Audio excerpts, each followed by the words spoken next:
Hi guys, welcome to this video. इस video में जैसा कि आपने थंबनेल में देखा होगा कि आज के न्यूज़पेपर में हमने जो भी वर्ड्स डिस्कस किया है और जो भी ग्रामर के रूल्स डिस्कस किए हैं, जो भी फ्रेजेस और इडियम्स डिस्कस किए हैं, उन्हीं चीज़ों को एक कंपाइल किया गया है, एक जगह कलेक्ट किया गया है और इन पे फिर से एक डिस्कशन दिया गया है, एक ब्रीफ डिस्कशन, जिससे कि आपको वर्ड्स और उनके यूजेस का आइडिया हो जाए और ग्रामेटिकल एरर के या फिर क्लोज टेस्ट ये सारे क्वेश्चंस अटेम्प्ट करने में आसानी हो। Okay, so let us go ahead and let us look at the first word जो हमने डिस्कस किया था, और ये क्या है? डाउन और डाउनिंग। तो डाउन का मतलब तो आप जानते हैं, डाउन का मतलब नीचे, और इसी में डाउन में ही आई एन जी लगाकर वर्ब बना दिया गया इसको। इसका मतलब किसी चीज़ को नीचे गिरा देना। ओके, सो ये एक वर्ड समझने की ज़रूरत है और इसके यूज़ समझने की ज़रूरत है कि सिर्फ इसका मतलब नीचे नहीं हो सकता है। जब कभी आई एन जी लग जाएगा तो ये वर्ब के रूप में भी काम हो सकता है। जो दूसरा वर्ड था ये था स्टर। स्टर का मतलब क्या?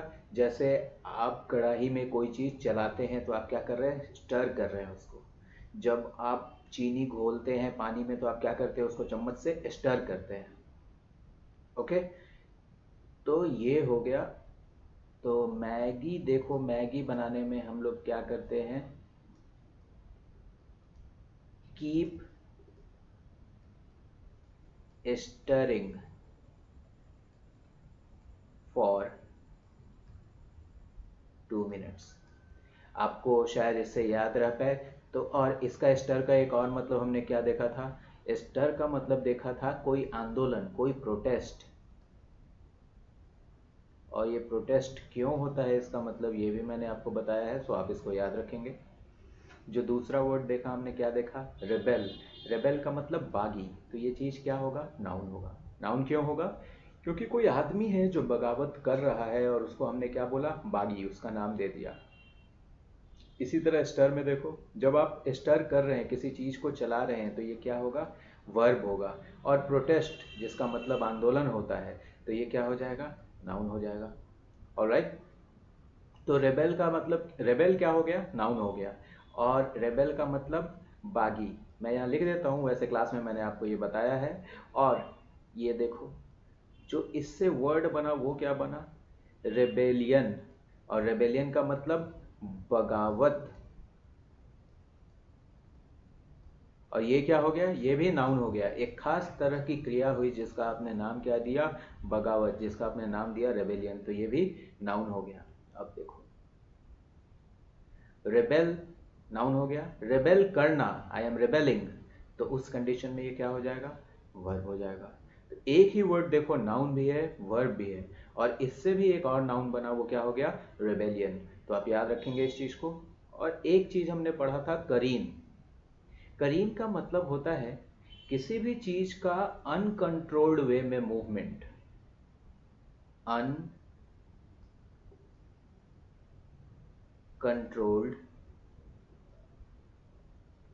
मूवमेंट, जो, और जो कि फास्ट भी हो, जो क्या हो?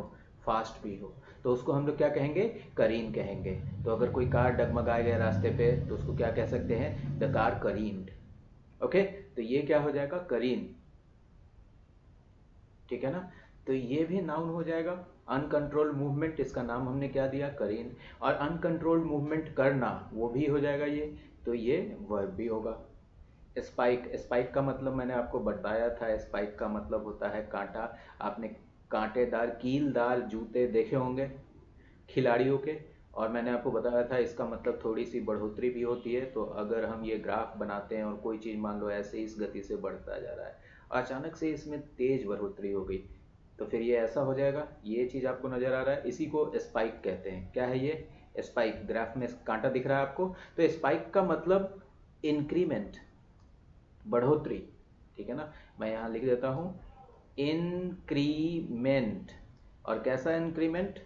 Small increment. ओके, अब ये देखो, ये एक वर्ड है फर्म। फर्म का मतलब मैंने आपको बताया था हिंदी में क्या होता है। इसका मतलब दृढ़, जो अपनी बातों पे अडिग है। तो दृढ़ क्या बता रहा है? किसी आदमी का गुण बता रहा है। ओके, तो ये क्या हो जाएगा? एडजेक्टिव हो जाएगा। और फर्म का ही एक और मतलब मैंने आपको बताया था, क्या? कंपनी।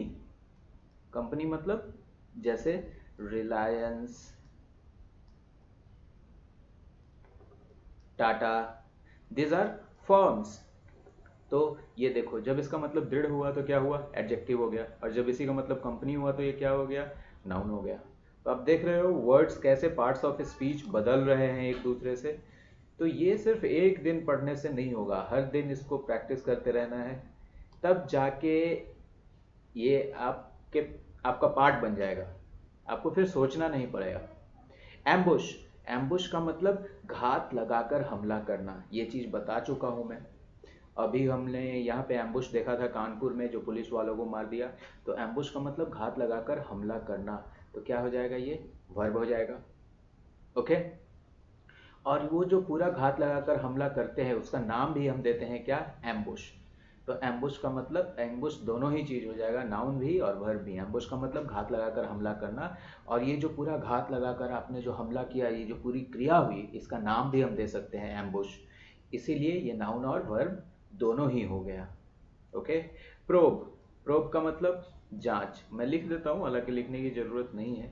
जांच, सिर्फ जांच अगर है तो क्या हो जाएगा? ये नाउन हो जाएगा। क्यों? जांच करना वर्ब है, ठीक है ना? तो प्रोब का ही मतलब जांच भी होता है और जांच करना भी होता है। देखो आप, जांच करना, तो यहाँ पे ये वर्ब हो गया। तो आप देख रहे हो एक ही वर्ड जो है ये नाउन भी है और वर्ब भी है। ऑलराइट। इम्पोज। इम्पोज का मतलब मैंने आपको बताया था, लागू करना, कोई चीज जो जबरदस्ती लागू किया जाता है। मैं आपको इसका मतलब नहीं लिखता हूँ, सिर्फ कुछ एग्जाम्पल्स लिख देता हूँ। जैसे कर्फ्यू को क्या किया जाता है? इम्पोज किया जाता है। ओके। टैक्स। टैक्स कोई देना चाहता है अपने मन से? कोई नहीं देना चाहता है अपने मन से, इसलिए टैक्स को क्या किया जाता है? इम्पोज किया जाता है। फाइन। फाइन भी कोई अपने मन से देना चाहता है? कभी नहीं। तो फाइन को इम्पोज किया जाता है। तो इन सारी चीज़ों को इम्पोज किया जाता है। ओके। और भी कुछ चीज़ें ऐसे हो सकती हैं जिनको इम्पोज किया जाता है। तो आपको ये चीज़ ध्यान में रखना है। और ये क्या चीज़ है? वर्ब है, किसी चीज़ को लागू करना, वर्ब। ऑलराइट। ये देखो, स्केरी। स्केरी से क्या बन गया? डरावना। अब डरावना क्या चीज होगा? डरावना एक मूवी होता है, तो मूवी का क्या बताया? ये गुण बताया, तो एडजेक्टिव हो गया। अब देखो मैं यहाँ एक और वर्ड लिखता हूँ, स्केयर्ड। स्केयर्ड का मतलब डरा हुआ। ओके। स्केयर्ड का मतलब डरा हुआ, तो ये क्या चीज हो जाएगा? कोई आदमी क्या हो जाएगा? डरा हुआ है, स्केयर्ड है, तो ये भी एडजेक्टिव हो जाएगा। समझ रहे हो आप? अब देखो ये वर्ड जो है ये पेनी। पेनी का मतलब पैसा। पेनी का मतलब पैसा। वो जो कौड़ी बोलते हैं आप, वही है penny. If I don't have a single penny, मतलब मेरे पास कोई पैसा नहीं है, तो ये क्या हो जाएगा? ये नाउन हो जाएगा। ऑलराइट। अब ब्रिम ओवर। ब्रिम ओवर कहाँ देखा था हमने? हमने देखा था कि बागमती रिवर जो है वो ब्रिम ओवर कर रही थी। ओके। तो मैं इसको आपको एक एग्जांपल लिख देता हूँ सिर्फ। After the rains, okay, Bagmati. Bagmati एक रिवर है बिहार में, बागमती वाज, अब देखो मैं यहाँ लिख देता हूँ, ब्रिमिंग ओवर। अब आप समझ लो कि ब्रिमिंग ओवर का क्या मतलब हुआ। जब नदी ऊपर बढ़ने लगी, तो ब्रिम ओवर का मतलब आप ऐसे समझ जाना। और फरो। फरो का मतलब हंगामा लिख देता हूं मैं अभी आम भाषा में। और हमने फरो कब देखा था? जब केजी स्टूडेंट्स को क्या कर रहे थे? पाकिस्तान का नेशनल एंथम याद करवा रहे थे। पाकिस्तान का नेशनल एंथम वे याद करवा रहे थे, तो क्या हो गया वहां पे? फरो हो गया। आप इसको देखेंगे आपको याद आ जाएगा। तो फरो ये वर्ड देख लिया आपने, और फरो क्या हो जाएगा? ये एक नाउन हो जाएगा, ठीक है ना? और ये देखो सेंसस। सेंसस का मतलब तो जन गणना होता है, शायद मैं गलत लिख रहा हूं, जनगणना होता है। लेकिन मैं आपको एक और चीज बताने वाला हूं, CON, कन लग गया, और उसके बाद अगर हम लिखते हैं सेंसस, तो ये हो जाता है कंसेंसस। और कंसेंसस का क्या मतलब होता है? सहमति। ये भी शायद मैं गलत लिख रहा हूं। तो ये हो गया कंसेंसस। कंसेंसस जनगणना। अब ये देखो, जो पूरे लोगों को गिनती करने की ये जो क्रिया है, ये जो एक्टिविटी चल रहा है, इसका हमने क्या नाम दिया? सेंसस। तो ये क्या हो जाएगा? नाउन हो जाएगा। और यहाँ पे ये क्या चीज है? सहमति। सहमति क्या है? आपके मन का एक भाव है, आपने हाँ में सिर हिलाया तो उसका नाम क्या दिया गया? सहमति। इसलिए क्या हो जाएगा? नाउन। और अगर आपने ना में सिर हिलाया तो वो डिसएग्रीमेंट हो जाएगा। ऑलराइट। अब एक चीज और हमने ग्रामर का डिस्कस किया था आज, ग्रामर का चीज। अब देखो, मैं आपको वो चीज बताता हूं, ग्रामर वाला हमने क्या डिस्कस किया था? एज का यूज। तो एज का पहला यूज आपने देखा था, aids to incidents, as to actions. Alright. तो ये रूल तो हम लोग कई बार पेपर में रिवाइज किए हैं। और एक देखा था, किसी के रूप में, किसी के रूप में। ऑलराइट। तो ये कैसे हो जाएगा? जैसे Nitish as the CM of Bihar. इसका मतलब क्या हो जाएगा? नीतीश बिहार के सीएम के रूप में। और हम लोगों ने आज पेपर में क्या देखा था? Crisis as opportunity. क्या? अपॉर्चुनिटी। मतलब क्राइसिस, संकट, अपॉर्चुनिटी के रूप में। तो ये दो एज का यूज हम लोगों ने देखा था। और एक और एक हमने फ्रेज देखा था, fall in line. Fall in line मतलब किसी के बात को मानना। ऑलराइट। तो मैं आपको दिखाता हूं जरा सा, ये भी लिख देता हूं मैं आपके लिए।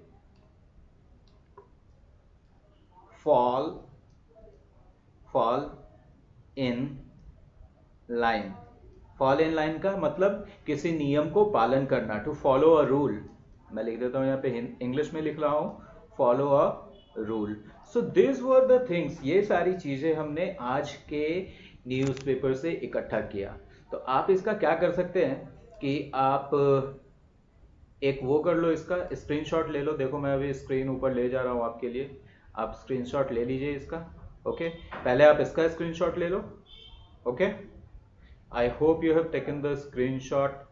और उसके बाद मैं इसको नीचे कर देता हूं, तो आप इस पेज का स्क्रीनशॉट ले लो। ऑलराइट। तो इस तरह आप स्क्रीनशॉट ले सकते हो, या फिर मैं आपको, आप अपने कॉपी में भी शेयर कर सकते हो। ओके, सो आई होप आप इन चीज़ों को कलेक्ट कर लोगे। अगर स्क्रीनशॉट लेते हो तो मोबाइल में एल्बम बना के रख लो, और इसको दिन भर में बस 3 बार देख लेना है, ताकि आपके दिमाग से निकले नहीं। So that was all in this video, और on this note I end this video.